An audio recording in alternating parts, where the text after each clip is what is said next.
Hello అండి. Tasty tasty healthy పుదీనా పులావ్ ఒక్కసారి చేసి చూసారంటే మళ్ళీ మళ్ళీ చేసుకుని తింటారు. అంత టేస్టీగా ఉంటుంది. ఇక స్టార్ట్ చేద్దామా? పుదీనాని శుభ్రంగా కడుక్కొని మిక్సీ జార్లోకి తీసుకోవాలి. పచ్చిమిర్చిని కూడా కట్ చేసుకుని వేసుకోవాలి. పచ్చిమిర్చి మనం తినే కారాన్ని బట్టి వేసుకోవాలి. నేను ఒక గ్లాస్ బియ్యానికి ఒక 5 పచ్చిమిర్చి వేశాను, 2 టమాటోస్ని వేశాను సన్నగా కట్ చేసుకుని. పుదీనా కూడా కొంచెం ఎక్కువే వేశాను. తర్వాత దీనిలో మనం పెరుగు కూడా వేసుకోవాలి. కొంచెం పుల్ల పెరుగు అయితే ఇంకా బాగుంటుంది, లేదంటే ఫ్రెష్ పెరుగు కూడా వేసుకోవచ్చు. వీటన్నిటిని మిక్సీ జార్లో తీసుకుని ఫైన్ పేస్ట్ చేసుకోవాలి. చక్కగా పేస్ట్ చేసేసిన తర్వాత ఒక గ్లాస్ బియ్యం తీసుకున్నాను. పెద్ద గ్లాస్ తోటి బియ్యాన్ని కడిగి నీళ్ళన్నీ తీసేసి పెట్టుకున్నాను. కుక్కర్ పెట్టుకుని కుక్కర్లో బిర్యానీ ఆకులు, లవంగాలు, దాల్చిన చెక్క, ఇలాచి, షాజీరా, మిరియాలు ఇవన్నీ హోల్ మసాలా అన్నీ వేశాను. వేసి వీటిని 1 నిమిషం వేగనిచ్చి దీనిలో ఇప్పుడు సన్నగా పొడవుగా తరుక్కున్న ఉల్లిపాయలను కూడా వేశాను. ఉల్లిపాయలు కూడా గోల్డెన్ కలర్ వచ్చేలాగా ఒక 5 నిమిషాలు వేయించుకోవాలి. ఈ హోల్ మసాలా, ఉల్లిపాయలు ఇవన్నీ కూడా కొంచెం వేగిన తర్వాత దీనిలోనే ముందుగానే మనం కట్ చేసి పెట్టుకున్న క్యారెట్ ముక్కల్ని కూడా వేసి జీడిపప్పుల్ని కూడా వేశాను. జీడిపప్పు వేయడం వల్ల ఈ పులావ్ చాలా చాలా బాగుంటుంది. టేస్ట్ చక్కగా కమ్మగా కూడా ఉంటుంది. ఒకవేళ జీడిపప్పు వద్దు అనుకున్న వాళ్ళు స్కిప్ చేసేసేయచ్చు. నేనైతే ఇది వేస్తాను, కొంచెం స్పెషల్గా అనిపిస్తుంది డిష్ అనేది.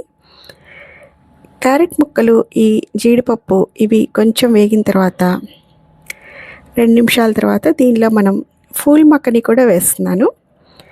ఫూల్ మక్కని కూడా ఈ డిష్కి ఇంకా ఎక్స్ట్రా టేస్ట్ని ఇస్తుంది. చాలా బాగుంటుంది ఫూల్ మక్కని వేయడం వల్ల. అలాగే ఫూల్ మక్కనీలో కూడా ఎన్నో పోషకాలు ఉంటాయి, మనకి చాలా హెల్దీ కూడా ఇది. ఇవన్నీ బాగా కలిపి ఒక 2 నిమిషాలు వేగనిచ్చిన తర్వాత కడిగి పెట్టుకున్న బియ్యాన్ని కూడా వేయాలి.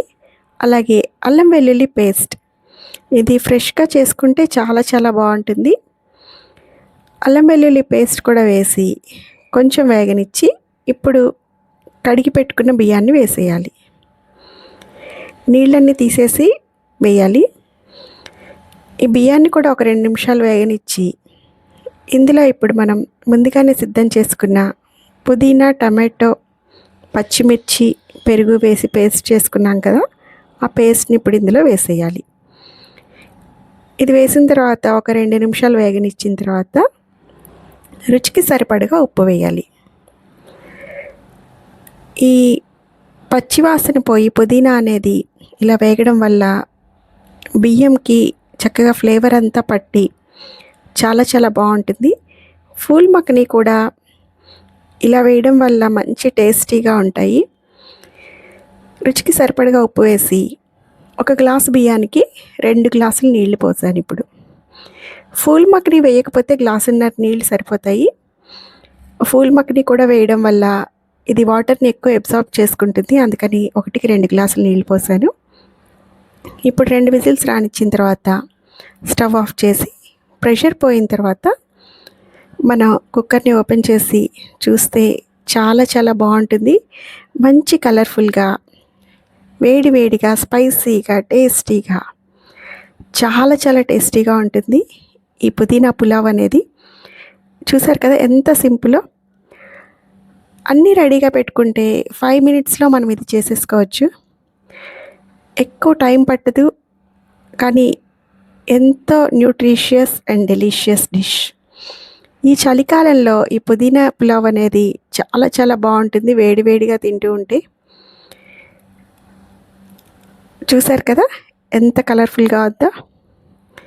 ఇలాంటి మంచి రెసిపీస్ కోసం తప్పకుండా మన ఛానల్ని సబ్స్క్రైబ్ చేయండి, లైక్ చేయండి, షేర్ చేయండి. Thank you.